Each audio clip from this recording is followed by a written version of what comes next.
Assalamualaikum warahmatullahi wabarakatuh.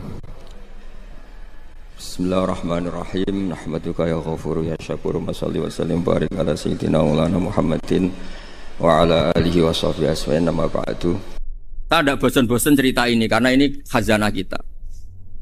Di kitab Nailul Ma'mul itu, di kitab Usul Fiqih, saya berkali-kali cerita ini karena ini untuk menunjukkan bahwa Quran itu liqaumi ya'qilun, liqaumi yatafakkarun. Ada seorang kiai, seorang ustadz, kiai dulu itu emang orang soleh, alim terus jadi kiai. Kalau kiai sekarang tuh macam-macam, nganggur terus ingin jadi kiai, terus daftar gitu. Ada lowongan di yayasan, masuk ingin jadi ustadz karena dengar ada gajinya. Dulu tuh udah ada seperti itu udah.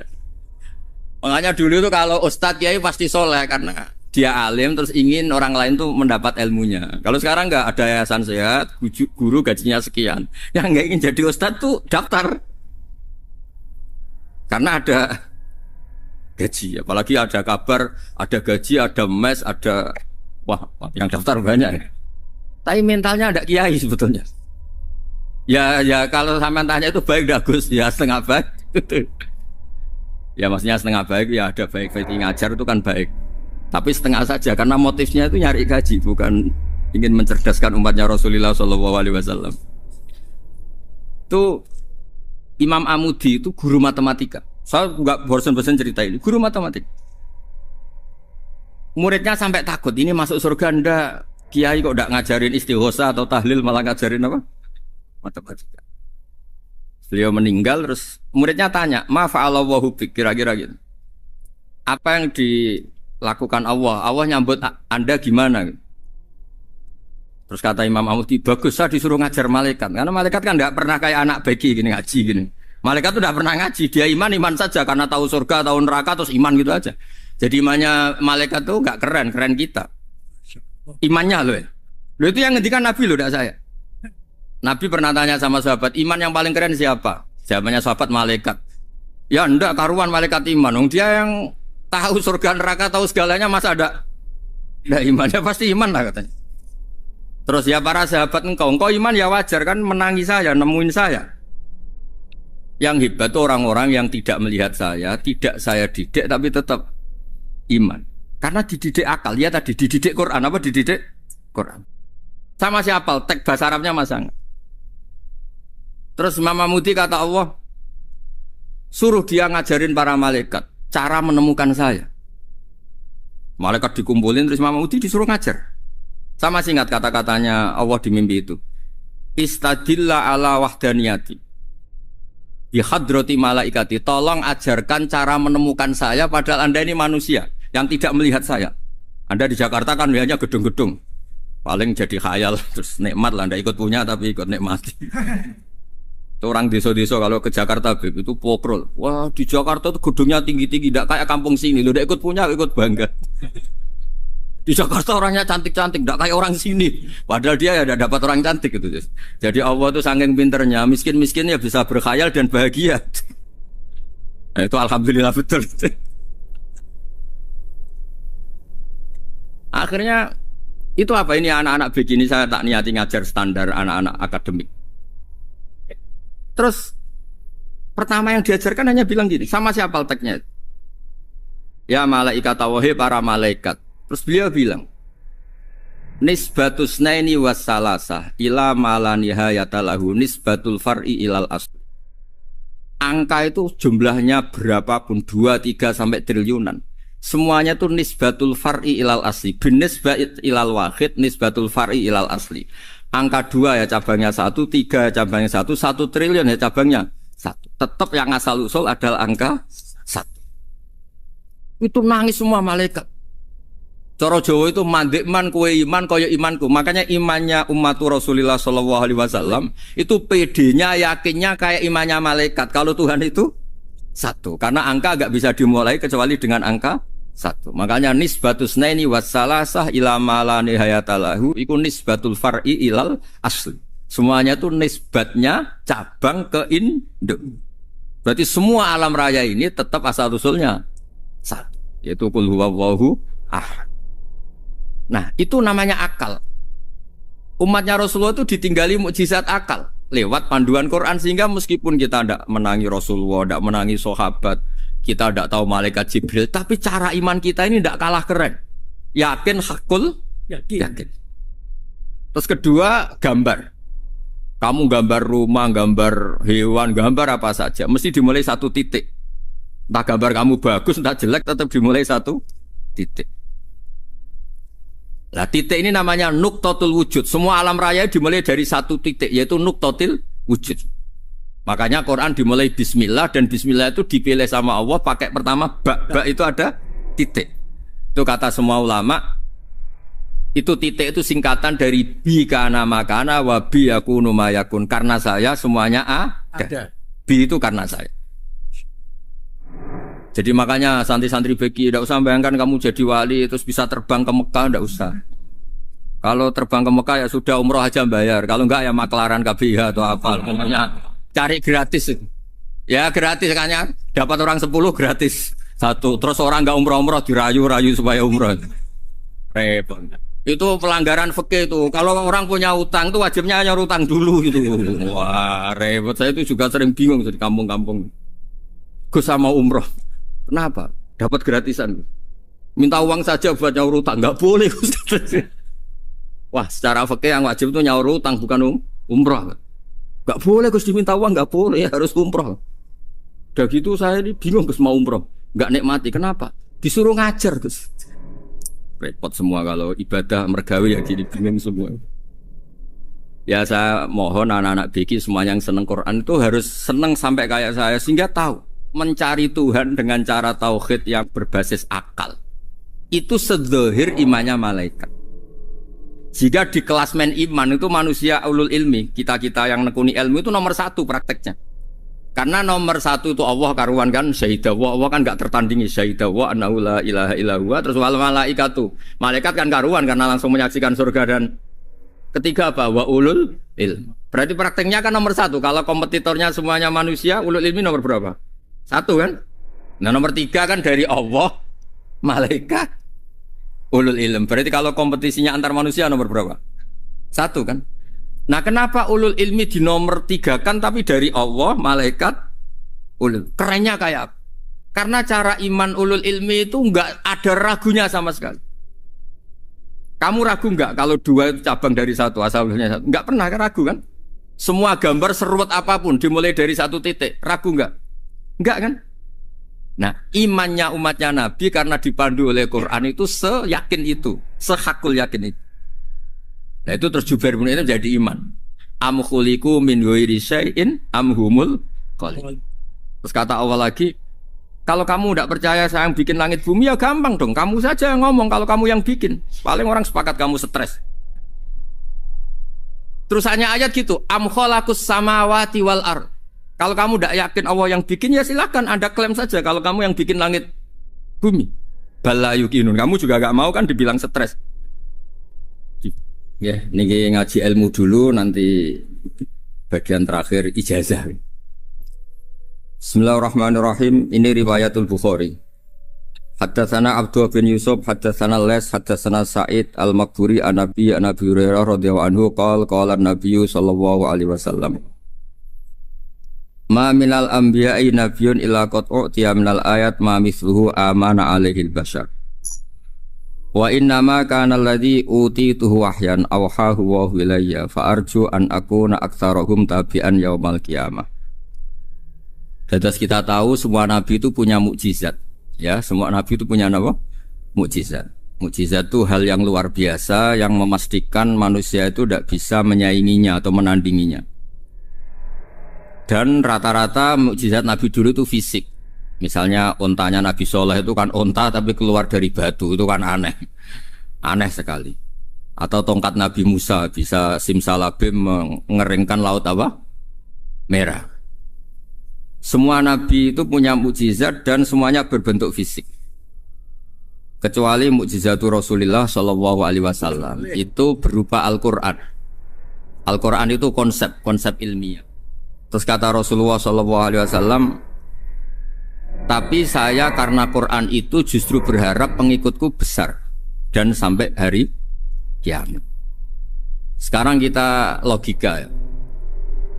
Andaikan kamu punya tongkatnya Nabi Musa, kalau kamu suka uang, kepikirannya dijual apa dipakai? Kalau kamu suka uang, pakai. Kalau kamu ahli suudon itu pikirannya ndak, ini asli ndak.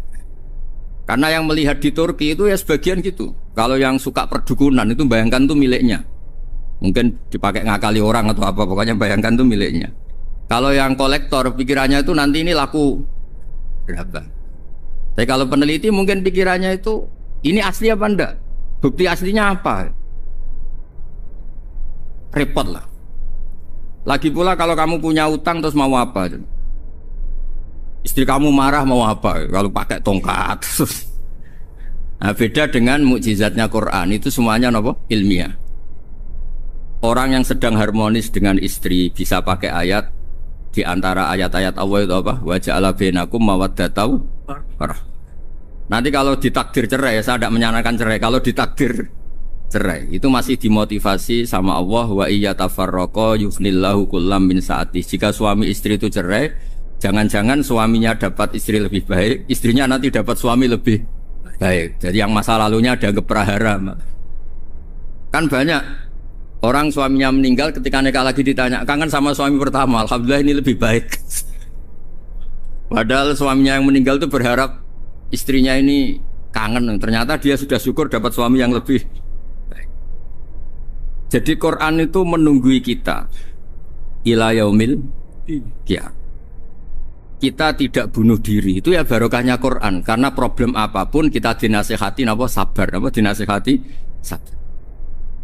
Kan nggak mungkin kamu pegang tongkatnya Nabi Musa, punya masalah apa saja ngelihat tongkat, bisa apa tongkat. Tapi kalau Quran kan nasihat, solusi. Makanya Nabi berharap dengan Quran ini, saya berharap pengaruh saya, pengikut saya terbanyak ila yaumil ya. Terus beliau dikomentari begini sama, ini Fathul Bari, sarahnya Bukhari. Al-muradu anna mu'jizatil anbiya inqaradat binqiradi a'sorihim falam yusyahidha illa man hadaraha. Problem mukjizat nabi-nabi dulu itu kan fisik.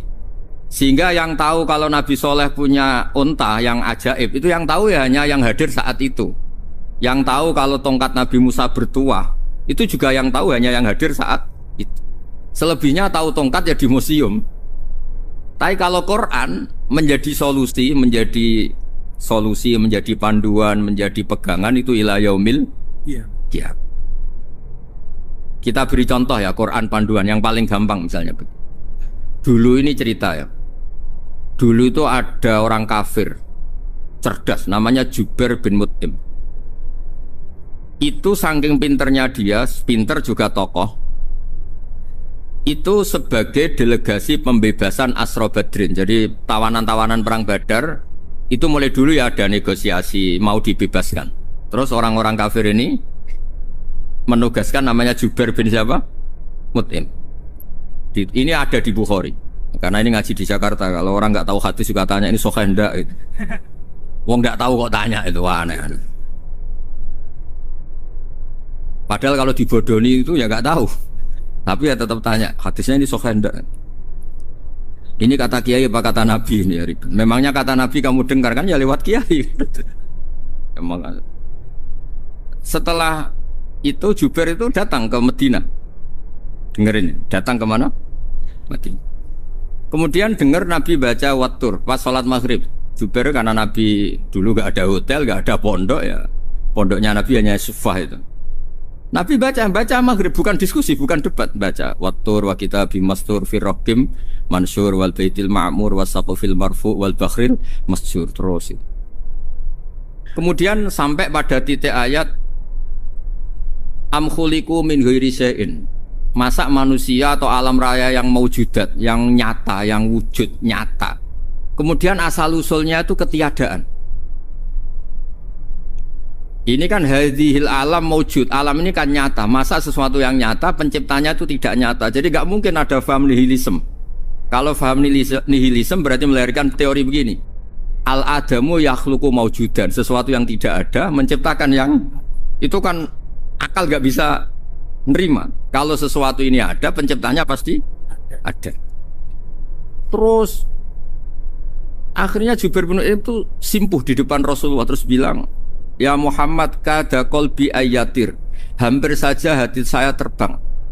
Kalau riwayatnya Imam Ahmad, faka'an nama sudi qalbi, hati saya dihancur. Semua teori yang saya bawa untuk ngelawan kamu sekarang luluh semua, hancur semua.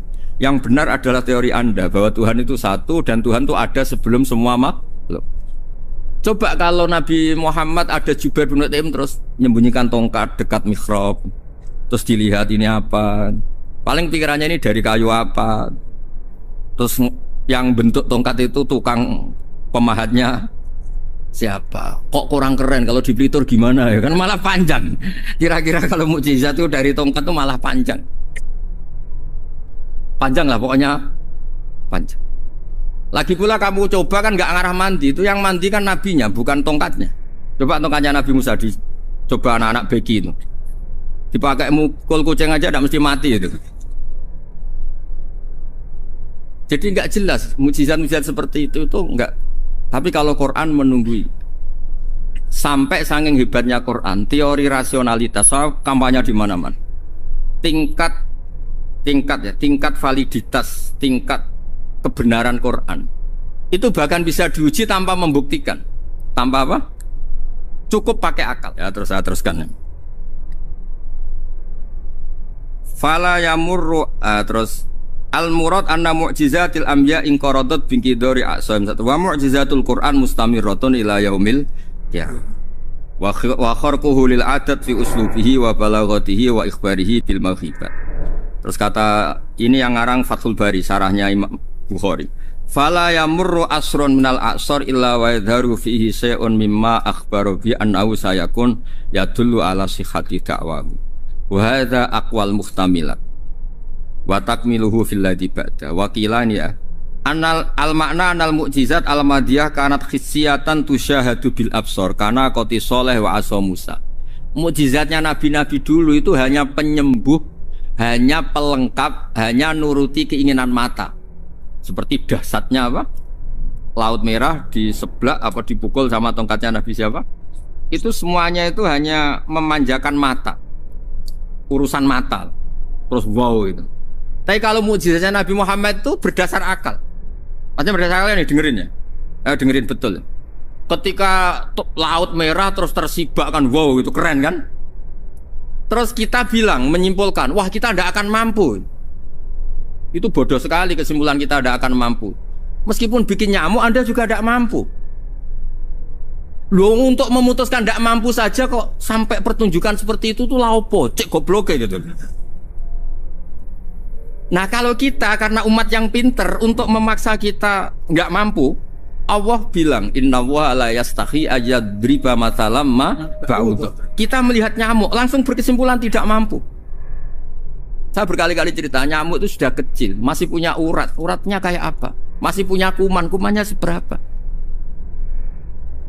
Ya enggak? Nyamuk itu kecil, punya organ tubuhnya punya urat. Itu kalau kamu pinter, antara tongkatnya Nabi Musa menyibak Laut Merah sama nyamuk itu sama-sama berkesimpulan melahirkan satu faham bahwa kita tidak mampu. Loh, untuk memaksa tidak mampu saja kok nuju pertunjukan ada onta keluar dari batu, Nakotu Soleh, ada tongkat yang bisa mengeringkan laut. Cik goblok ya. Lah kita alhamdulillah ada jenis goblok yang seperti ini. Untuk ikrar bahwa Allah itu hebat ala kulli syai'in, cukup lihat nyamuk, kagum kan? Sudah tidak usah bikin hidup. Saya berkali-kali mencontohkan. Para pemahat tak suruh bikin patung gajah itu mampu, tak suruh bikin patung nyamuk kalau bisa. Nyari materi dari apa coba? Gampang mana bikin patung gajah sama patung nyamuk? Gajah, makanya Allah bikinnya contoh itu untuk ijaz itu pakai nyamuk bukan pakai gajah. Itu kalau ustadz-ustadz yang agak jorok malah contohnya nyamuk Gus. Itu kecil. Itu kayak apa? Di dalamnya dia hamil kan? Itu anaknya kecil lagi, telurnya kecil lagi, itu gimana itu cara bikin ini? Makanya di sini ini ada kitab Itqan, itu komentarnya itu lucu. Ini kitab Al-Itqan karangannya Imam Suyuti. Ini persis komentar saya tadi yang. Kata Imam Suyuti, pengarang kitab Itqan, wa ya imma khissiyah wa imma aqliyah. Jadi mukjizat itu ada yang fisik, bisa dilihat indra, panca indra, bisa dilihat akal. Wa aktsaru mu'jizati Bani Israil kanat khissiyah li baladatihim. Bilada itu goblok, wakil lati basairihim. Dasar wong goblok. Mukjizat kok ngenteni sing wow. Maksudnya dasar wong untuk ngakui Allah hebat saja kok nunggu hal-hal yang seperti itu. Paham ya? Mergo likil latin apa aklihim wa aksaru mu'jizati hadil ummah akliyatun li farati dzakaihim wa kamali afwahihim. Dan mukjizatnya umat ini semuanya berdasar akal karena sudah cerdas. Jadi andaikan kita melihat tongkatnya Nabi Musa menyibak Laut Merah dengan melihat nyamuk, kesimpulan kita sama-sama wow, sama-sama keren, sama-sama memastikan kita tidak mampu.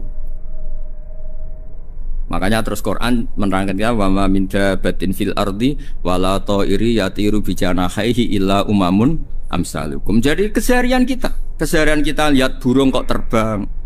Itu sudah ayatun min ayatillah. Paham ya? Dados niki itu bangga ditunggoni napa Quran, nggih ditunggoni napa Quran.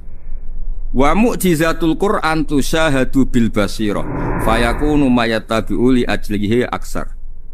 Terus li annal ladzi yusyahadu bi aini ra'si yang qaridu bingkiradi musyahidi.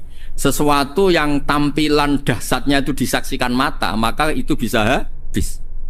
Era tongkat Nabi Musa seperti itu habis enggak? Bisa mengeringkan Laut Merah, habis kan? Tapi era mukjizatnya Quran ila yaumil qiyamah. Ya contoh sosial, saya kembali lagi ke sosial. Kamu punya teman awet atau punya istri awet, itu konsepnya ya wal kadhiminal ghaidh, agak gampang tersinggung. Coba kalau kamu setiap tersinggung putus, setiap tersinggung habis, kamu tidak punya teman, tidak punya istri. Sampai kita awet seperti ini, kalau kecewa ya wal kadhiminal ghaidh, ngempet. Termasuk saya ini, biasanya ngaji khusus terus baca gini ya kecewa. Tapi barokahnya diwarai Quran wal kadhiminal ghaidh, ngempet Gus, ngempet.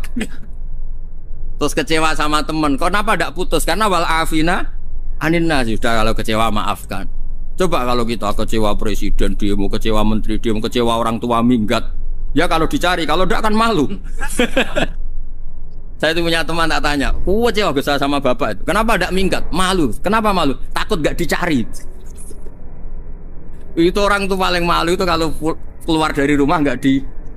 Saya punya teman lagi, saya ini takut mati Gus. Kenapa? Takut istri saya tidak nangis Gus. Itu kematian terburuk itu kalau mati tahu istrinya ada nangis, itu malu betul itu. Makanya jangan mati, pokoknya pastikan orang sekeliling ada nangis itu baru berani mati, kalau enggak jangan. Ya jadi mukjizatnya Nabi itu luar biasa. Nah ini terus saya teruskan ya, makanya mukjizat terbesarnya Nabi adalah Al-Quran. Karena Al-Quran itu cerita tentang hukum-hukum akal, cerita tentang logika-logika peradaban. Misalnya logika peradaban, contoh paling gampang. Di Quran itu ada sekian ayat yang Allah cerita peradaban. Misalnya wa ahsinu innallaha yuhibbul muhsinin. Itu dikutip terus kemudian disimpulkan dalam peradaban. Kata Sayyidina Ali karramallahu wajhah ngendikannya gampang. Ahsin man syi'ta takun amirah. Kamu berbuat baik saja sama seseorang, maka otomatis kamu akan jadi pemimpinnya. Ada orang nggak tamat SD, nggak tamat papa, gobloknya minta ampun. Tapi karena gaji seorang pakar, oh kamu tak gaji 1 bulan 1 miliar, perusahaan saya jadikan besar.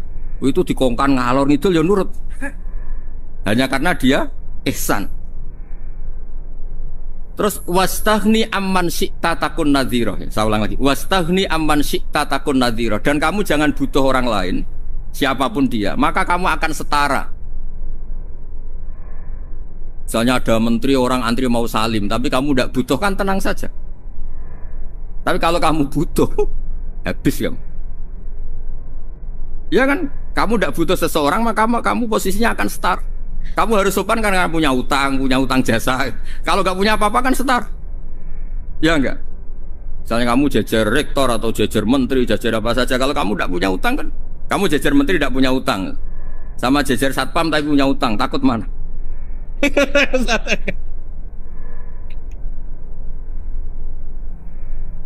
Kalau butuh itu mesti kalah kan? Ada pejabat misalnya nggak begitu cantik sama perempuan cantik yang kamu butuh ingin dicintai, takut mak. Padahal nggak jelas orang ini pangkatnya apa. Jadi dalam hukum sosial itu kata Sidin Ali, wastahni aman syi'ta takun nadhira. Kamu jangan butuh seseorang maka kamu akan setara. Terus yang terakhir, wahtas ilaman syi'ta takun asiro. Asiro pakai sin. Dan silahkan butuh seseorang maka kamu akan jadi budak dia.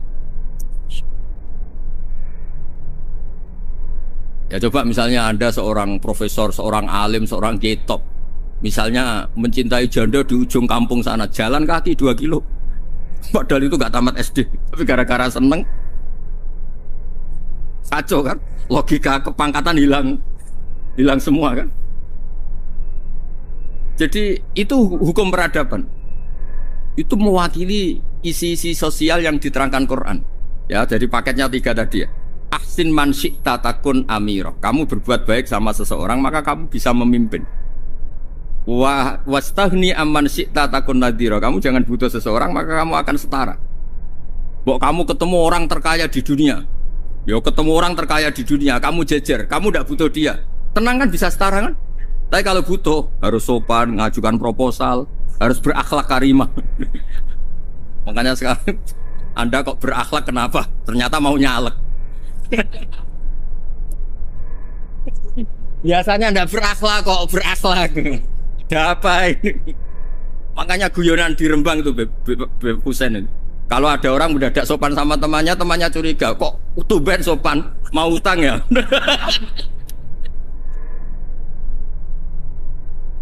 Zaman akhir itu kacau.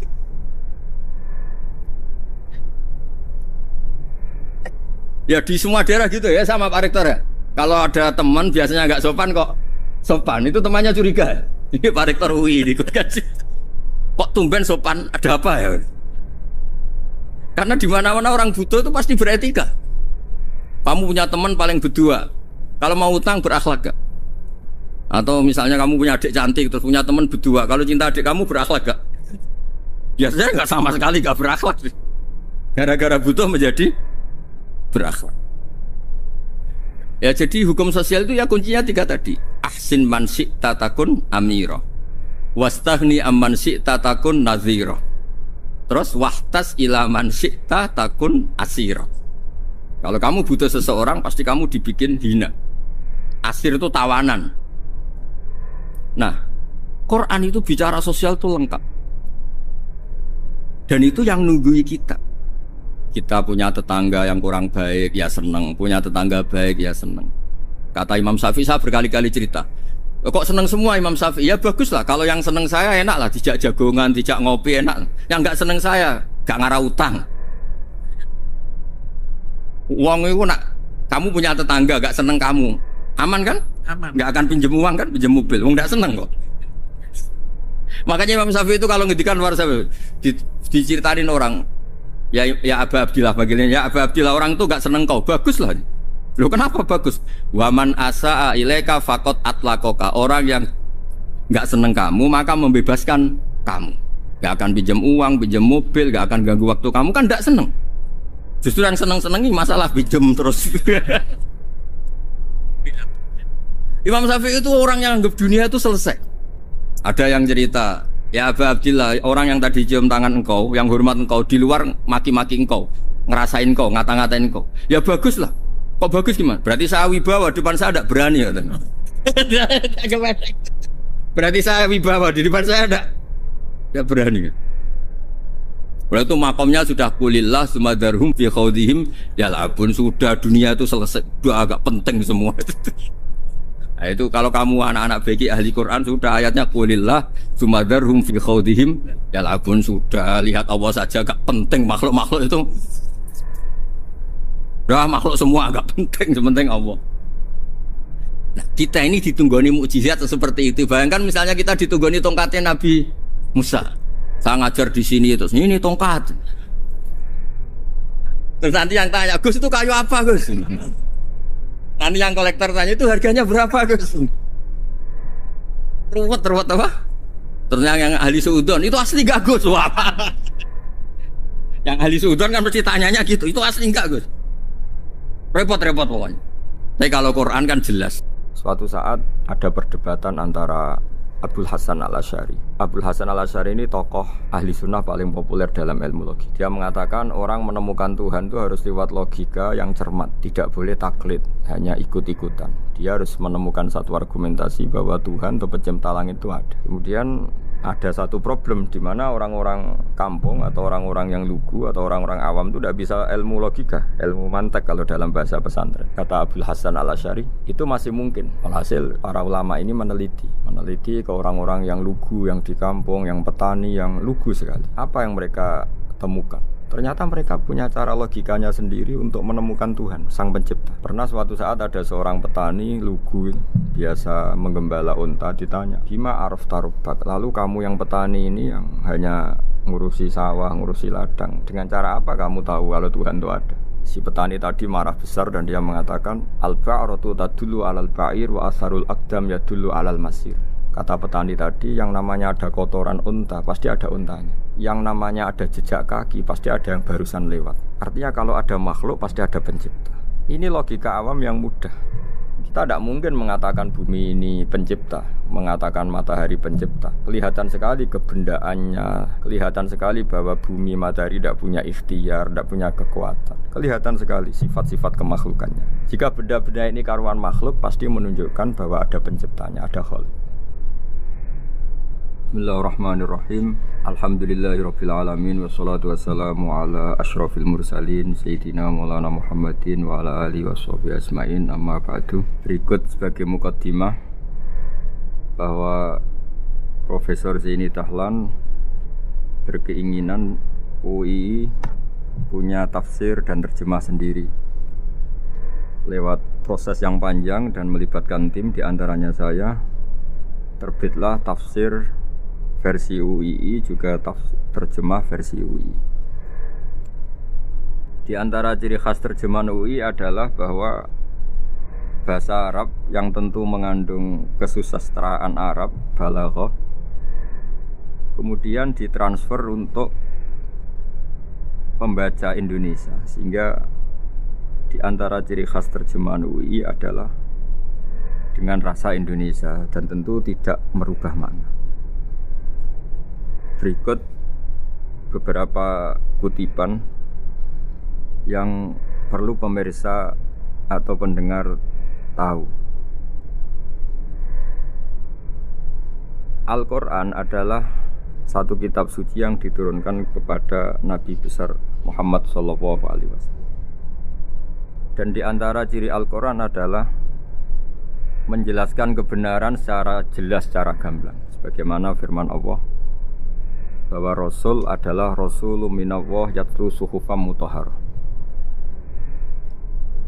Rasulullah diutus oleh Allah Subhanahu wa taala ketika penduduk Makkah sangat-sangat jauh dari kebenaran. Mereka adalah penyembah berhala yang dikira sebagai Tuhan, dan jumlahnya Tuhan-Tuhan itu banyak sekali. Suatu saat Rasulullah mendakwahkan bahwa Tuhan itu satu dan harus satu. Tapi kata mereka, kenapa Muhammad menjadikan Tuhan satu? Padahal urusan kita banyak, problem kita banyak. Harusnya Tuhan itu juga banyak. Ini yang diceritakan dalam surat Shad, Aja'alal alihata ilaha wahida inna hadza lasyai'un ujab. Bagaimana mungkin urusan kita yang banyak, yang harusnya butuh Tuhan banyak, kemudian menjadi hanya Tuhan satu. Lalu Rasulullah dengan sabar, dengan telaten memberi penjelasan.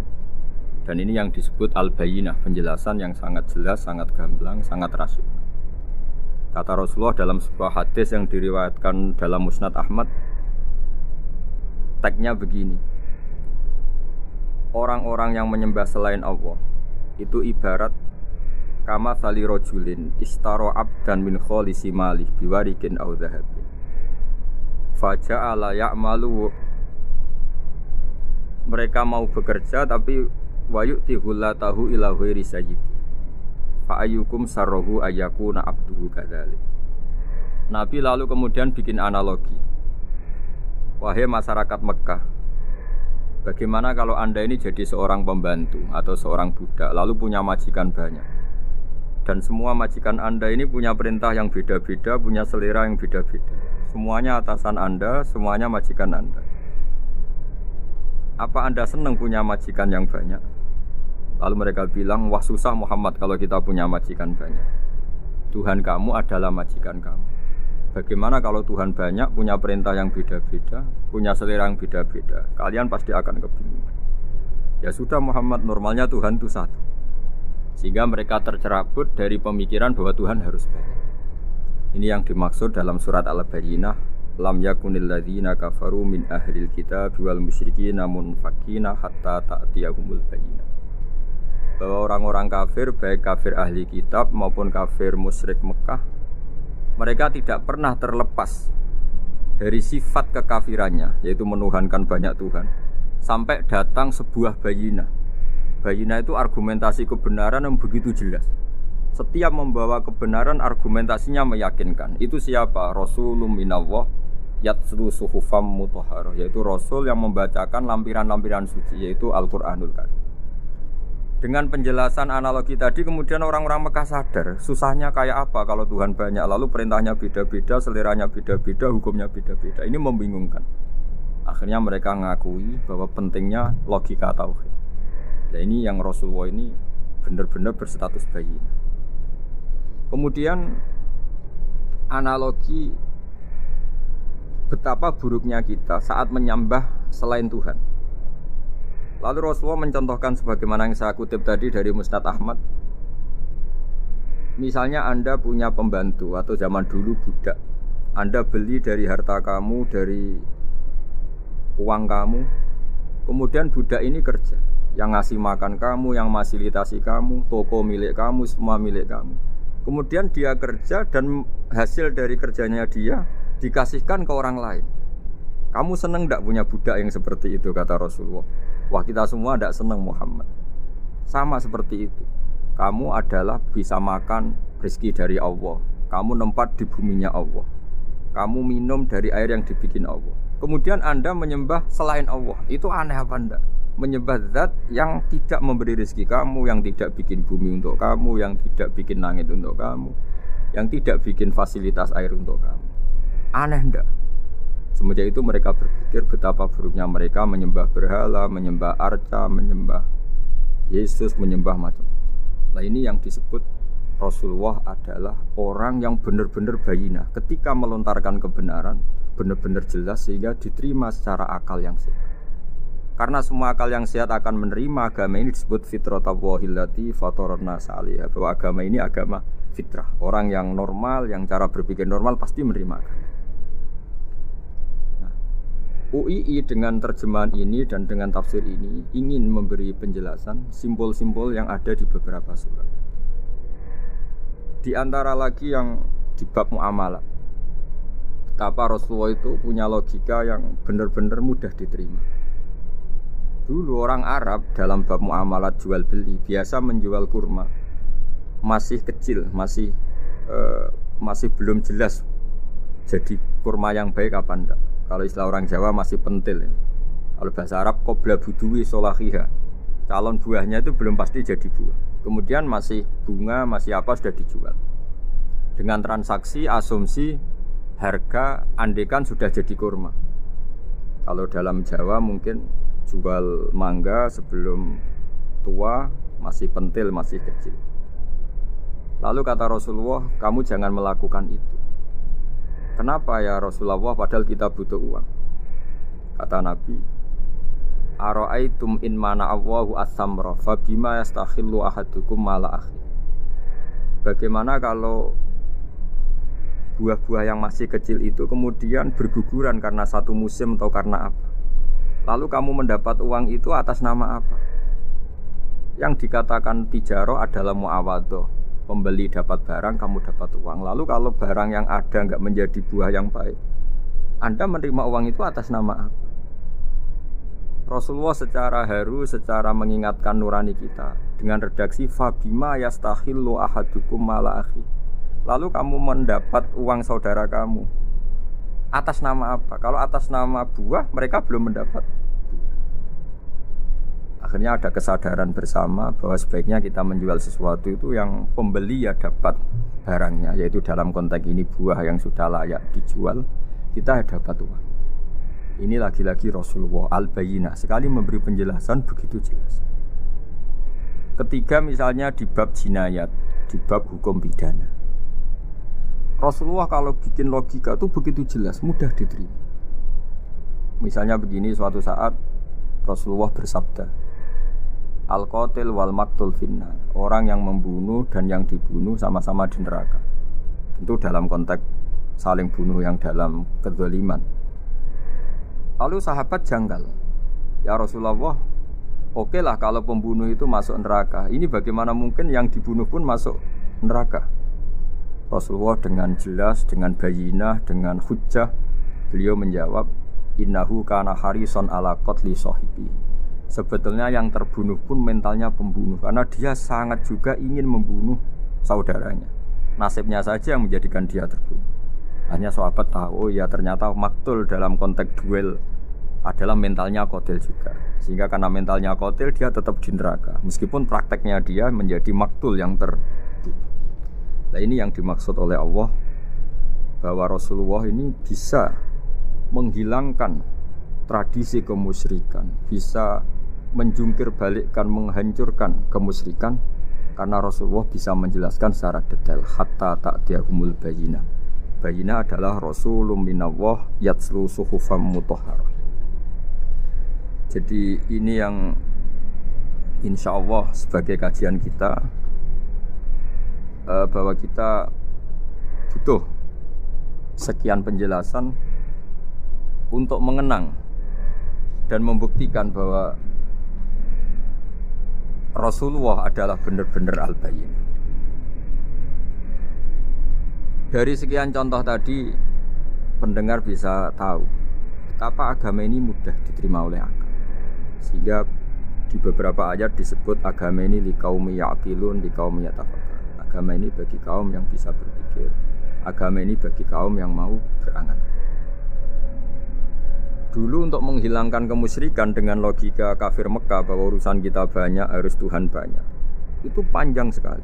Di antaranya ada ayat yang spesifik tentang itu. Daraballahu mathalan rajulan fihi syuraka mutasyakisuna wa rajulan salamal lirajul hal yastawiyani masalah. Allah membuat satu perumpamaan, yaitu di surat Daraballahu mathalan rajulan fihi syuraka, di surat Zumar ayat 29.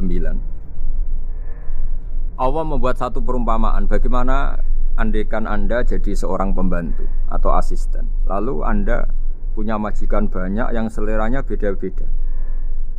Kemudian dibanding misalnya Anda jadi pembantu dengan satu majikan yang akhlaknya baik, komitmennya baik, Anda milih mana? Lalu orang-orang kafir Mekah menjawab, Muhammad tentu kita milih punya majikan satu yang baik. Kalau majikannya banyak kita jadi repot. Lalu mereka kata Rasulullah, ya sudah kalau gitu Tuhan kamu satu saja, jangan banyak, kalau banyak jadi repot. Terus mereka baru tersadar bahwa menuhankan Tuhan banyak itu salah dan resikonya lebih banyak. Ini disebut munfakina hatta ta'tiyahumul bayyinah. Mereka orang-orang musyrik enggak mau tercerabut dari akar kemusyrikannya sampai datang al-bayyinah, sebuah bukti kebenaran yang begitu jelas, begitu nyata. Siapa kebenaran itu? Rasulun minallah yatslu suhufam mutahharah, yaitu Rasulnya Allah yang membaca lampiran-lampiran suci. Lampiran-lampiran suci ini dalam bahasa Arab diikutkan wazan isim maf'ul disebut mushaf. Makanya kitab suci ini ditulis di sohifah. Kalau dalam bahasa Arab lampiran itu sohifah, dijamakkan kata jamaknya suhuf. Kemudian ketika dicetak, dijilid disebut mushaf.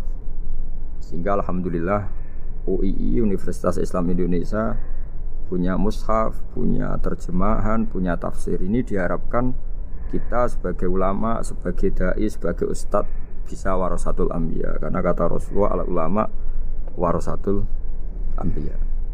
Saya kira demikian supaya pemirsa tahu, pendengar tahu bahwa betapa pentingnya menjelaskan secara bayinah.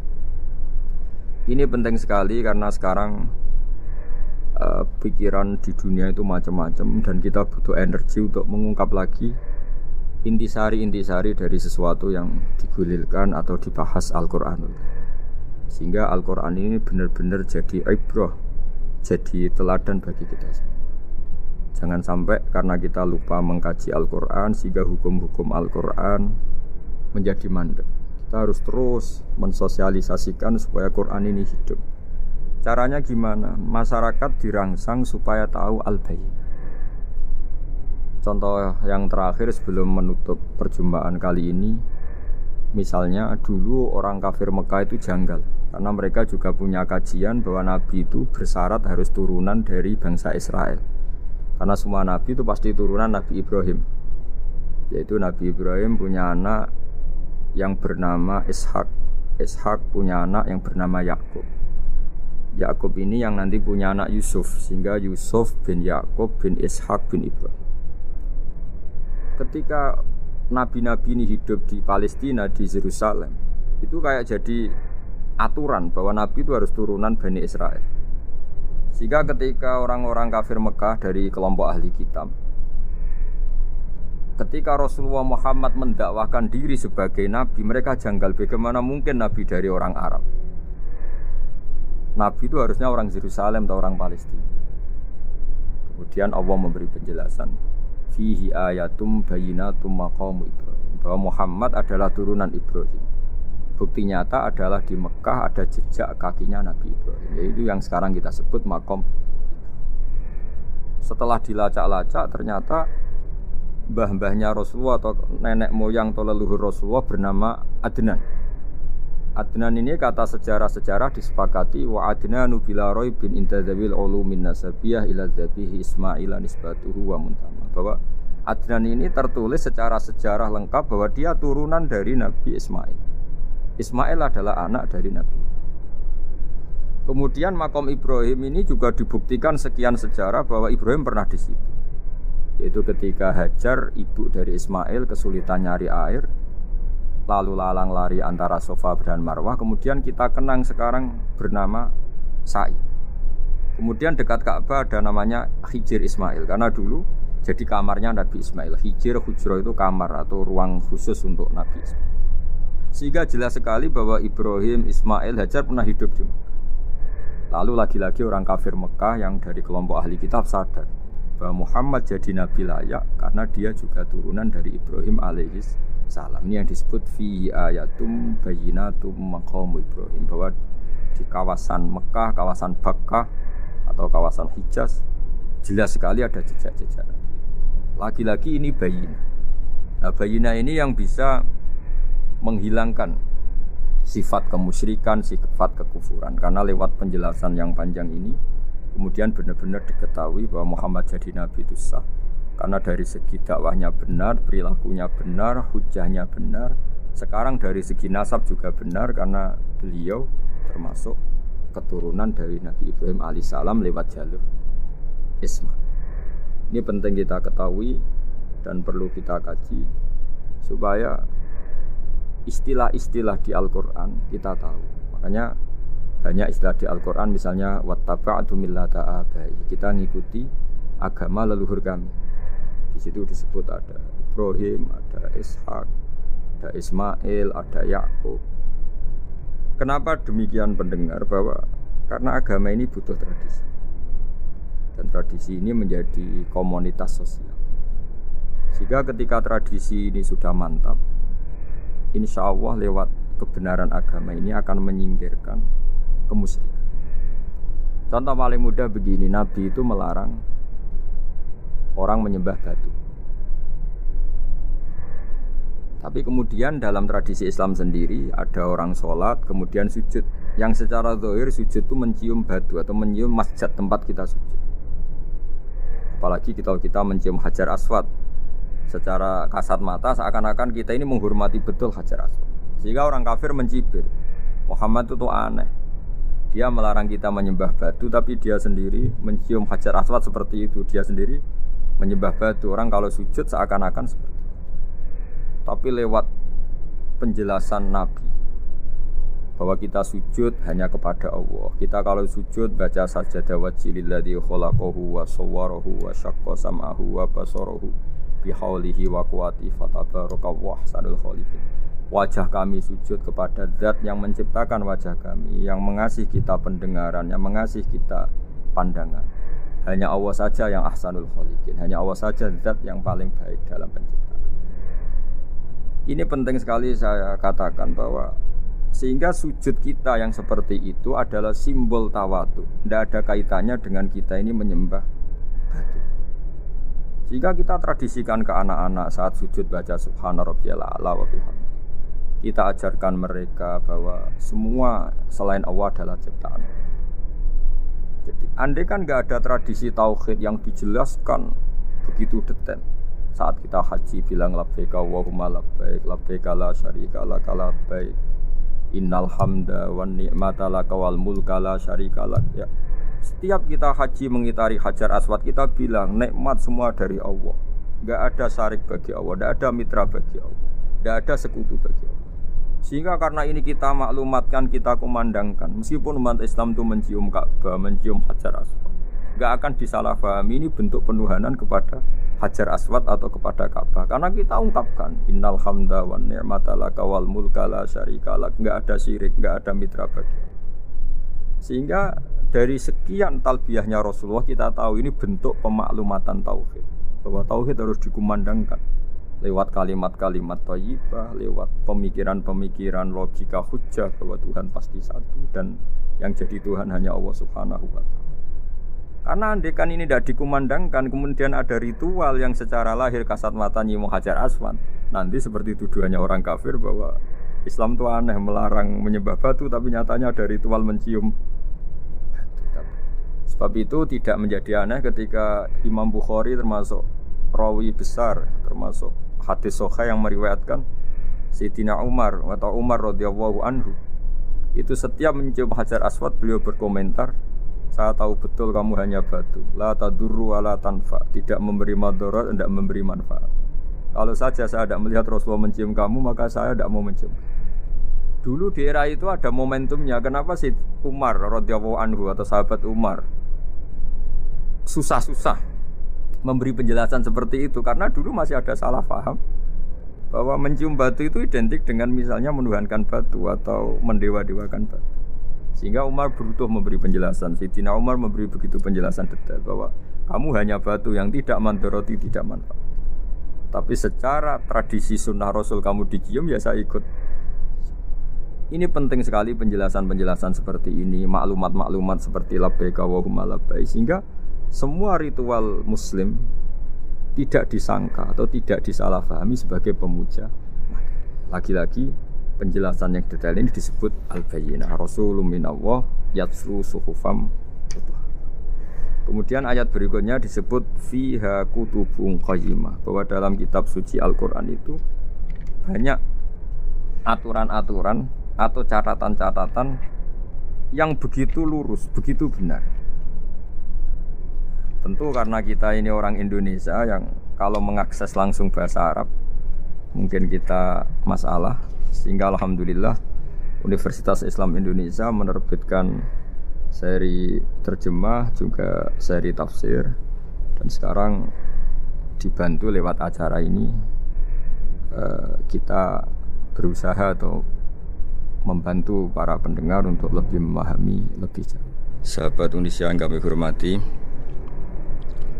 berikut kita mulai kajian tafsir yang dikeluarkan oleh UII. Mari kita mulai dengan surat Al-Baqarah. Bismillahirrahmanirrahim. Alif Lam Mim. Dzalikal kitabul la raiba fihi hudal lil muttaqin. Di sini diterjemahkan Alif Lam Mim, ini termasuk ayat-ayat yang oleh para ulama dianggap mutasyabihat. Artinya kita tidak boleh memaksakan maknanya. Kita cukup iman bahwa itu dari Allah Subhanahu wa taala.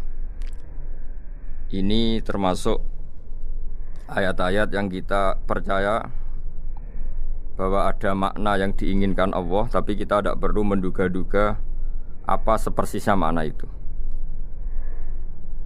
Dzalikal kitab la raiba fih, kitab ini tidak ada yang diragukan. Hudal lil muttaqin, petunjuk bagi mereka yang bertakwa. Sahabat Indonesia yang kami cintai, yang kami hormati, muttaqin dari kata kerja ittaqa yattaqi ittiqaan. Maknanya adalah menjaga diri. Ada 3 kelas muttaqin dalam terminologi para ulama, istilah yang dikeluarkan para ulama. 1, muttaqin orang yang menghindari perilaku syirik atau perilaku kekafiran. Sehingga menurut para ulama, apapun faseknya seorang mukmin, apapun kelirunya orang mukmin, misalnya pernah mencuri, pernah korupsi, pernah apa saja, masih dianggap mukmin karena dia masih bertauhid la ilaha illallah Muhammadur Rasulullah. Ini muttaqin yang paling kelas pokok, kelas bawah. Kemudian ada muttaqin kelas kedua, yaitu mereka yang menghindari dosa besar tapi tidak bisa menghindari dosa kecil. Misalnya bisa menghindari dosa zina, tapi dia bisa menghindari dosa melihat perempuan yang bukan mahramnya, yang bukan halal bagi dia. Ketiga muttaqin paling ideal, yaitu menghindari dosa besar, juga menghindari dosa kecil, bahkan menghindari sesuatu yang tidak penting. Ini yang dalam terminologi ulama disebut para wali atau para ulama, yaitu yang dalam ayat ala inna awliya Allahi la khaufun alaihim wa lahum yahzanun. Ini penting kami jelaskan kelas-kelas muttaqin supaya bahwa mukmin tidak pernah keluar dari status iman meskipun dia pernah melakukan satu kesalahan besar. Karena yang dikatakan mukmin adalah siapapun yang meyakini kebenaran risalah Muhammad, risalah yang dibawa Muhammad, berarti dia mukmin. Soal dia melakukan dosa atau apa saja itu menjadikan dia fasik, tapi tidak keluar dari status mukmin. Ini yang dimaksud dalam sebuah hadis, man qala la ilaha illallah dakhalal jannah. Siapapun yang pernah melafadzkan la ilaha illallah iman, maka dia pasti nanti masuk surga. Kemudian ada beberapa pertanyaan dari para sahabat dengan masa lalu orang itu yang macam-macam, Nabi tetap menjawab meskipun dengan masa lalu yang macam-macam.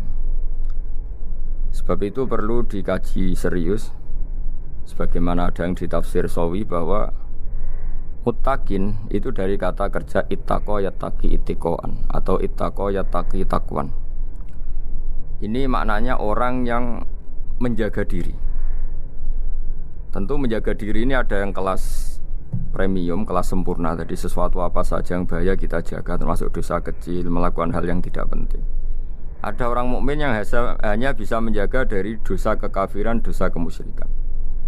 Ini pun dengan segala kesalahannya masih ada kemungkinan dimaafkan Allah. Karena Allah pernah berfirman, innallaha la yaghfiru ayyushraka bihi wa yaghfiru ma duna dzalika liman yasha. Allah tidak akan memaafkan dosa syirik, tapi Allah masih bisa memaafkan atau masih berkenan memaafkan dosa di luar syirik. Kemudian yang perlu dimengerti oleh sahabat Indonesia adalah makna la raiba fihi. Ini yang perlu kami ungkap, bahwa Al-Quran ini tidak ada keraguan padanya. Tidak ada keraguan ini yang mudah kita teliti karena kita orang Indonesia. Mungkin rasa-rasa sastra Arab enggak kental. Mari kita teliti dari segi makna, karena makna ini rasa dan rasa itu universal. Begini misalnya, dulu orang-orang kafir Mekah karena mereka penyembah berhala, penyembah Tuhan-Tuhan yang banyak, itu memprotes. Mereka memanggil tentu masih Muhammad, belum ya Rasulullah. Muhammad, kamu mengajak ke Tuhan berapa? Rasulullah menjawab, ke Tuhan yang satu. Lalu mereka bertanya, Muhammad, urusan kita ini banyak, problem kita banyak. Tuhan banyak saja tidak bisa menyelesaikan, apalagi satu Tuhan. Ini yang diceritakan dalam sebagian ayat disebut aj'alal alihata ilaha wahida inna hadza lasyai'un ujab. Bagaimana mungkin Tuhan itu satu? Harusnya Tuhan itu banyak karena urusan kita banyak. Lalu Rasulullah dengan bimbingan Tuhan, bimbingan Allah mendatangi mereka, kemudian Nabi menjelaskan, Tuhan itu adalah ketua kalian, Tuhan itu adalah pimpinan kalian. Bagaimana kalau Anda jadi pembantu kemudian punya majikan banyak, punya penguasa banyak, punya tuan banyak. Kemudian semua tuan-tuan Anda ini memerintahkan Anda dengan perintah yang beda-beda. Apa kalian mau punya majikan atau pimpinan yang banyak? Mereka menjawab tidak, Muhammad. Terus mereka akhirnya sadar bahwa problem Tuhan banyak itu tentu lebih sulit, lebih problem. Karena nanti perintahnya beda-beda, keinginannya beda-beda. Mereka akhirnya tersadarkan bahwa sebaiknya atau seharusnya memang Tuhan itu satu. Jadi Rasulullah SAW menjelaskan logika bertauhid itu dengan sekian variasi, dengan sekian logika. Kemudian Nabi kedua juga menjelaskan logika kompetisi. Kata Nabi yang karena bimbingan Allah diberi satu pengertian. Andai kan Tuhan itu 2 atau 3 kemudian berebut dalam tahta aras atau tahta yang di alam raya ini, sebagaimana lazimnya para penguasa, maka pasti ada yang menang, ada yang kalah. Dan yang kalah tentu gak layak sebagai Tuhan. Ini yang disebut wala ala ba'duhum ala ba'd. Tentu kalau Tuhan itu banyak, mereka akan berkompetisi, akan bertarung. Dan pasti pemenangnya ya satu, karena memang layak jadi Tuhan tetap satu. Sadarlah bahwa orang-orang kafir Quraisy, orang-orang kafir saat itu sadar pentingnya bertauhid. Ketiga, Nabi juga menjelaskan tauhid secara ilmu logika. Begini para pendengar, kalau dalam teori ilmu tauhid yang agak jelimet dijelaskan begini. Jika ada 2 Tuhan, maka alam raya ini enggak menjadi alam. Logikanya adalah 2 Tuhan ini bisa kamu katakan sama-sama kuat. Ketika sama-sama kuat kemudian ingin menciptakan langit, yang satu ingin menciptakan bumi, yang satu menolak menciptakan bumi misalnya, atau yang satu ingin menciptakan langit, yang satu menolak ingin menciptakan langit. Kemudian ternyata bumi ini terbukti wujud. Logika awam adalah yang berhasil menciptakan bumi berarti Tuhan, yang gagal atau kudrohnya gagal, kemampuannya gagal tidak bisa menciptakan bumi, gagal menjadi Tuhan. Ini logika awam. Logika ini pun kita terima. Tapi kalau menurut logika ahli tauhid, ahli pakar-pakar logika, cara berpandangan begini. Ketika Anda mengatakan ada 2 Tuhan yang sama-sama kuat, kemudian terbukti yang satu mampu menciptakan bumi, yang satu tidak, bahasa Anda mengatakan sama-sama kuat ini sudah batal dari awalnya, karena terbukti bahasa Anda salah, sama-sama kuat ternyata yang satu tidak mampu. Sehingga dalam pikiran orang-orang ahli tauhid mengatakan membayangkan Tuhan saja itu enggak kebayang, karena turunan kata ini pasti selalu salah. Karena tadi misalnya dikatakan andai kan ada 2 Tuhan, kemudian yang satu mampu menciptakan bumi, yang satu tidak. Padahal Anda tadi bilang sama-sama kuat, ternyata terbukti yang satu tidak kuat. Berarti kata Anda sama-sama kuat ini salah. Ini pula yang diajarkan Rasulullah lewat bimbingan Allah, lewat wahyunya yang disebut Lau kana fihi ma alihatun illallahu la fasadata. Karena kalau ada 2 Tuhan pasti kamu sifati sama-sama kuat. Ternyata sifat sama-sama kuat ini batal demi hukum, karena ternyata yang satu tidak mampu menciptakan bumi. Atau kamu sifati 2 Tuhan ini sama-sama lemah. Itu tidak mungkin lagi, karena ternyata bumi ini terbukti wujud. Pasti penciptanya ini tidak yang sangat kuasa. Jadi logika-logika tauhid sedemikian dibangun oleh Rasulullah lewat bimbingan Allah Subhanahu wa taala. Logika keempat supaya kita iman dan tambah kuat imannya adalah logika yang mudah dicerna oleh kebanyakan orang atau yang bisa diindra. Begini misalnya dalam sebuah ayat di surat Al-Kahfi, kemudian di awal surat Al-Ahqaf, kemudian di sebagian surat At-Tur, ada penjelasan begini. Ketika Rasulullah mengajak manusia menyembah Allah, kemudian orang-orang kafir tanya, lalu Tuhan kamu siapa Muhammad? Tuhan saya adalah Allah menciptakan langit bumi.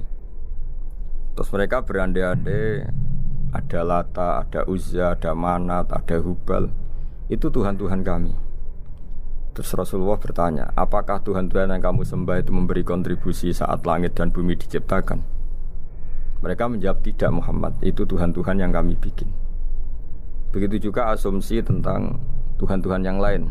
Apakah Isa ikut menciptakan bumi atau menciptakan langit? Tentu jawabannya tidak. Karena Isa lahir di bumi, orang tahu tanggal lahirnya, tahu tahunnya, dan sebelum ada Isa juga sudah ada bumi. Sehingga untuk menetapkan tauhid, berkali-kali Quran tanya, Amman khalaqas samawati wal ardu, siapa sih yang menciptakan langit bumi? Siapa sih yang menurunkan air dari langit? Siapa yang mengatur ini, itu, ini? Akhirnya mereka menjawab, itu semua Allah Muhammad. Begitu juga kemungkinan setan, misalnya setan itu fisik atau makhluk atau apa saja yang tidak kita lihat. Kemudian setan itu lewat rayuannya, lewat tipu dayanya ingin disembah. Kata Allah menjelaskan ini, ma asyadduhum khalqas samawati wal ardi wala khalqa anfusihim. Kamu tidak perlu takut sama setan atau apalagi menuhankan setan. Setan itu tidak yang punya reputasi menciptakan langit dan bumi. Bahkan setan tidak bisa menciptakan dirinya sendiri. Ini menjadi pengetahuan bagi kita betapa bagi pakar-pakar tauhid, ahli tauhid, ketika setan nyatanya diusir dari surga, itu pun versi mereka. Versi mereka pun mengatakan seperti kita bahwa setan itu diusir dari surga dan ya keluar dari surga. Kalau setan itu Tuhan, tentu diusir gak mau, karena di surga itu nikmat.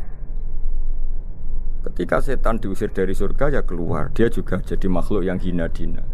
Berarti dia tidak punya kekuasaan bahkan pada dirinya sendiri. Dipaksa keluar dari surga ya keluar, dipaksa menjadi ahli neraka jadi ahli neraka, dipaksa jadi apa saja juga dia akan jadi seperti yang dipaksakan. Ini menunjukkan bahwa setan adalah tahta kudratillah, tahta qahrillah, tahta satwatillah, bahwa setan pun dalam kendali kekuasaan. Makanya Allah mengatakan kamu tidak usah menyembah setan, tidak usah nurut sama setan. Setan itu lemah sekali. Karena faktanya dia tidak bisa memaksakan keinginannya.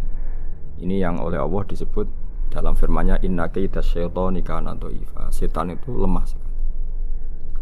Ini perlu saya sampaikan ke para pendengar Unisia bahwa bertauhid itu ada sekian logika.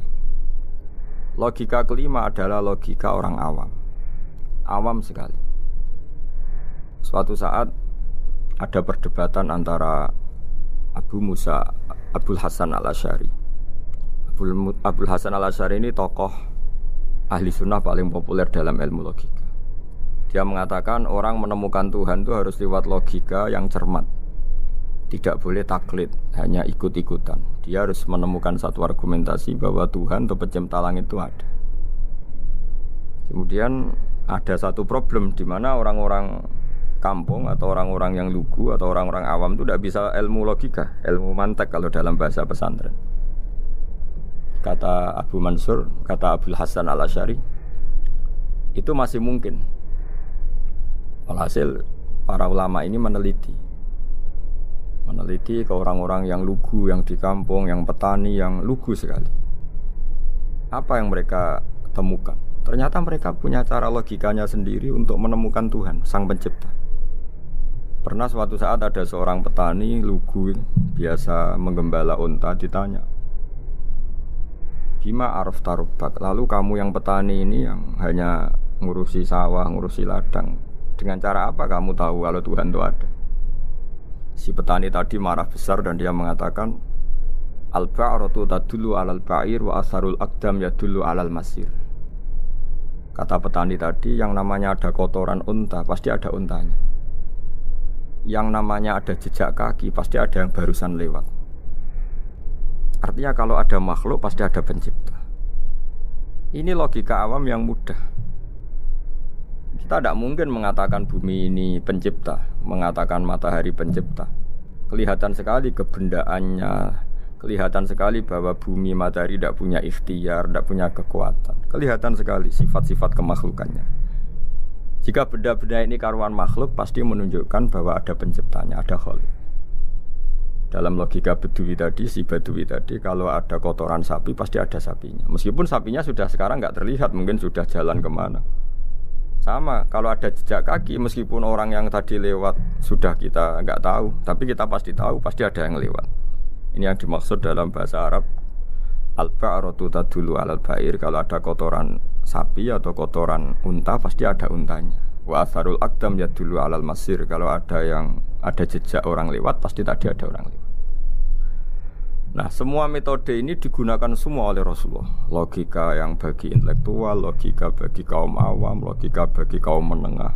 Ya tidak awam, tidak intelektual. Semuanya digunakan. Semuanya jadi media untuk memastikan bahwa logika tauhid ini logika pilihan.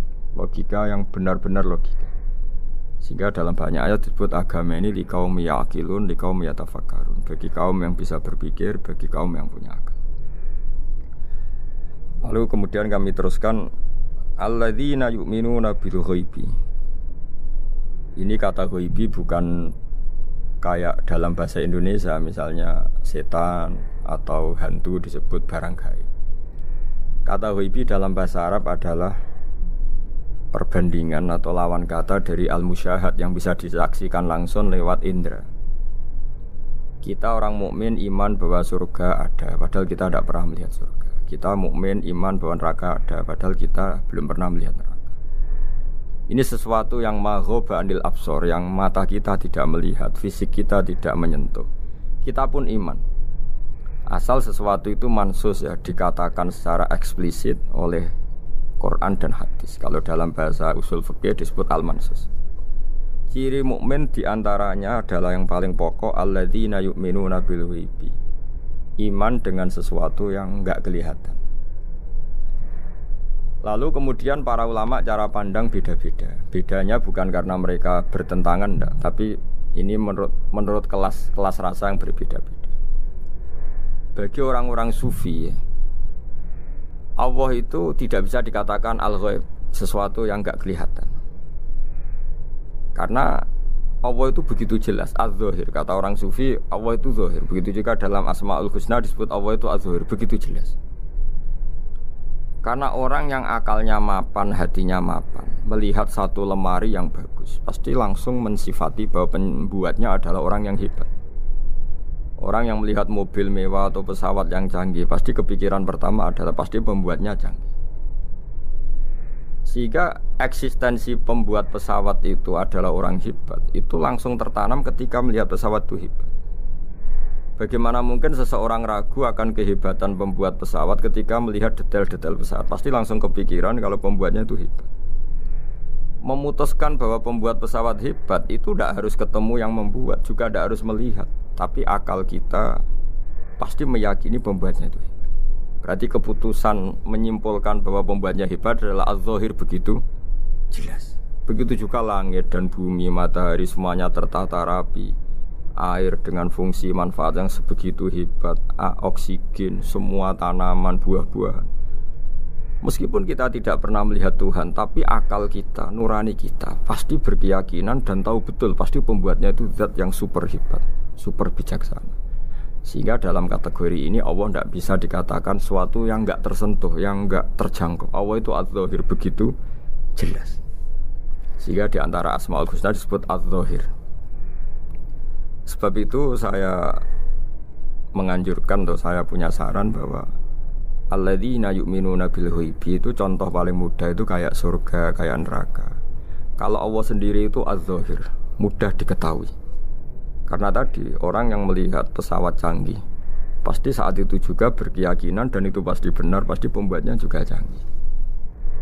Nah, di sini disebut alam raya ini ayat, semuanya itu bukti kekuasaan. Dalam syair-syair orang sufi masyhur sekali itu wa fi kulli syai'in lahu ayatun yadullu ala annahul wahidu. Setiap sesuatu kejadian di alam raya adalah bukti keesaan Allah, bukti eksistensi Allah Subhanahu wa taala.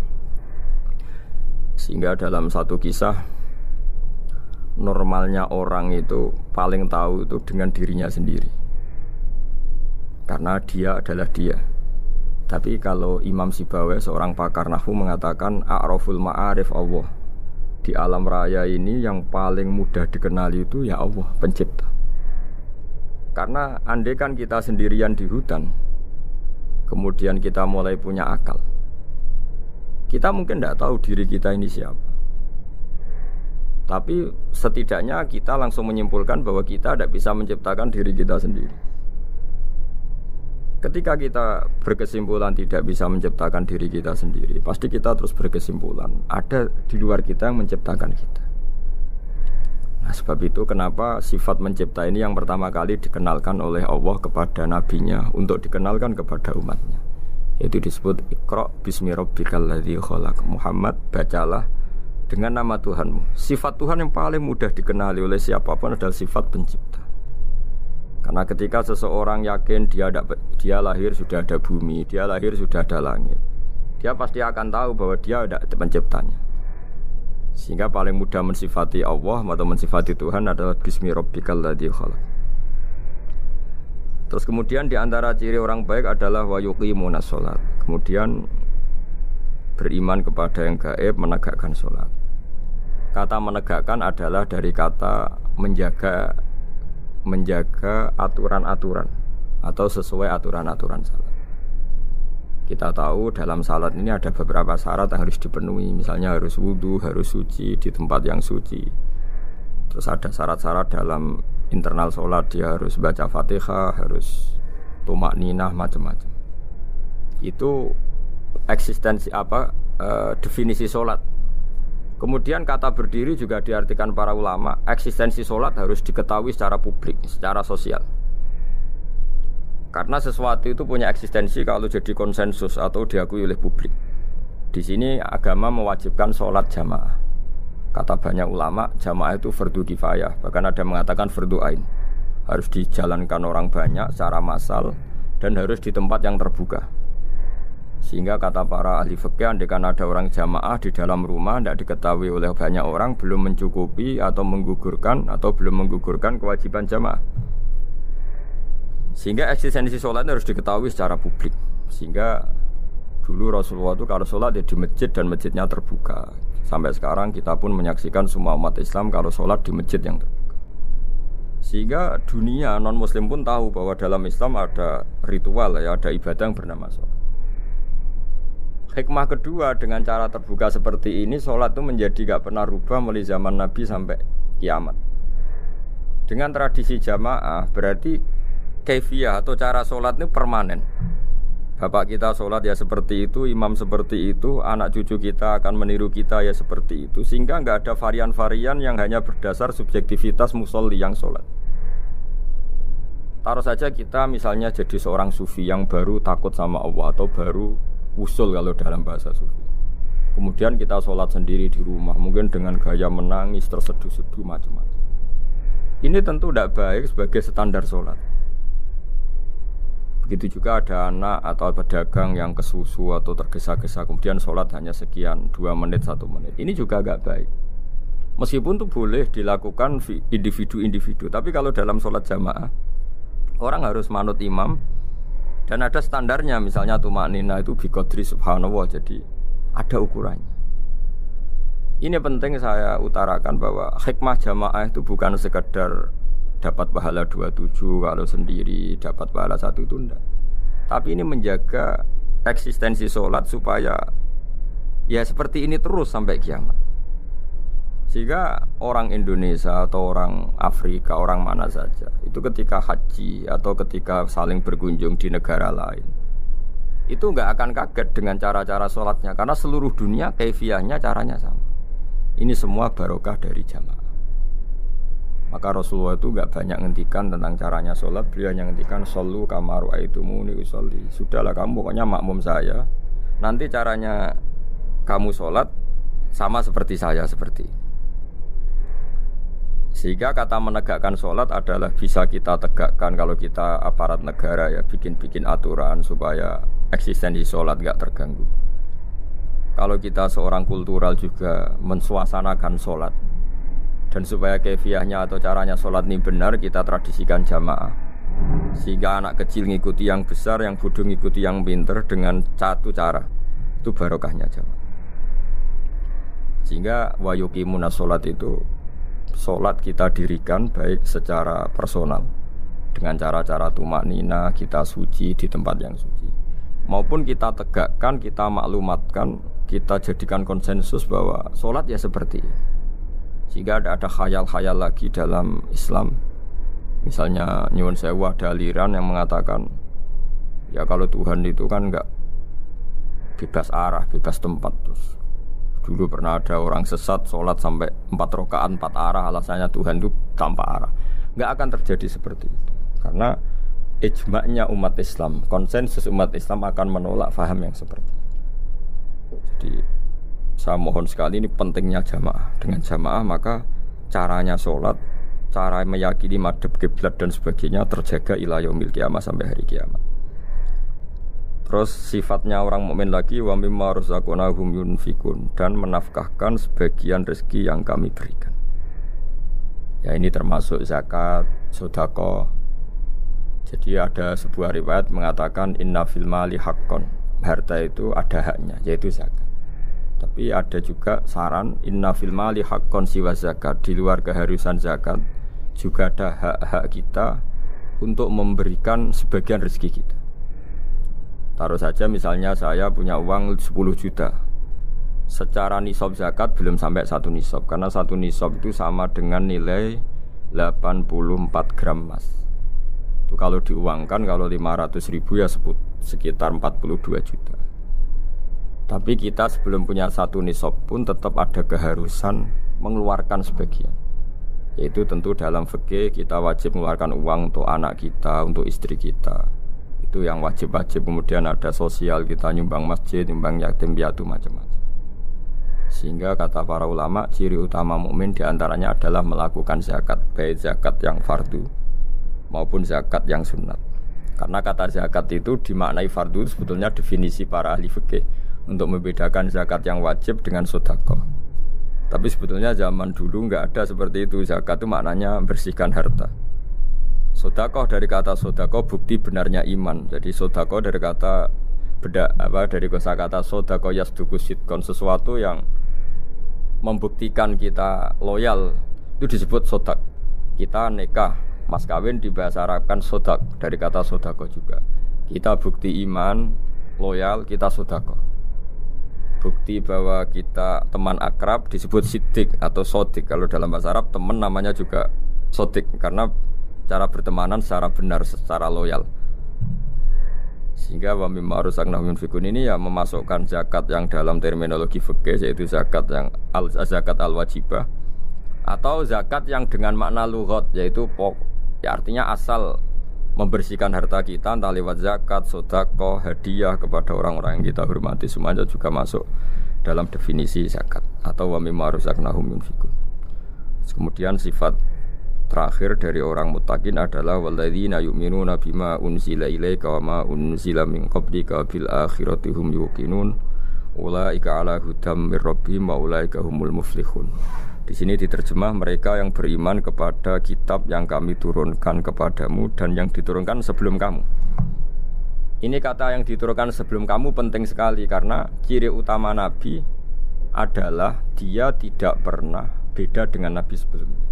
Karena kebenaran tauhid pasti tunggal. Nabi-nabi dulu pasti mengajarkan tauhid, hanya menyembah Allah. Gak mungkin Nabi berikutnya kemudian bikin ajaran baru dalam tauhid. Sehingga andaikan semua kitab Injil, Taurat itu masih versi yang orisinil, pasti gak ada yang beda dengan Quran. Karena ciri utama kebenaran adalah iman dengan Quran dan iman kepada kitab yang diturunkan sebelum Al-Quran. Wabil akhirati hum yuqinun, mereka juga yakin akan datangnya hari akhir. Itu bisa disebut yaumul ba'ats. Terus ketika semua kriteria itu terpenuhi, baru ulaika ala hudam mir rabbihim wa ulaika humul muflihun. Mereka itulah yang berada pada petunjuk Allah dan merekalah orang-orang yang berbahagia. Para pendengar sahabat Indonesia, semoga kajian ini bermanfaat. Dan ini mulai ayat 1 sampai 5 dalam surat Al-Baqarah, yaitu surat yang dalam tartibnya mushaf nomor 2 setelah Fatihah. Jadi kalau dalam ulumul Quran disebut ada surat yang berdasar nuzulul Quran, yaitu surat Iqra, kemudian Mudaththir. Ada urutan surat yang berdasar tartibul mushaf, yaitu yang kita punyai sekarang, yaitu Fatihah, terus Baqarah dan seterusnya. Dan urutan-urutan ini pun sesuai petunjuk Rasulullah SAW. Saya kira demikian. Mohon maaf atas semua kesalahan. Wassalamualaikum warahmatullahi wabarakatuh. Alhamdulillah kita telah mendengarkan kajian hikmah yang telah disampaikan guru besar kita Kiai Haji Ba Nur Salim. Mudah-mudahan apa yang disampaikan menjadi barokah pada kita semua dan bisa kita amalkan dalam kehidupan sehari-hari. Dan jangan lupa like, komen, dan subscribe-nya untuk update video yang baru lagi. Terima kasih. Wassalamualaikum warahmatullahi wabarakatuh.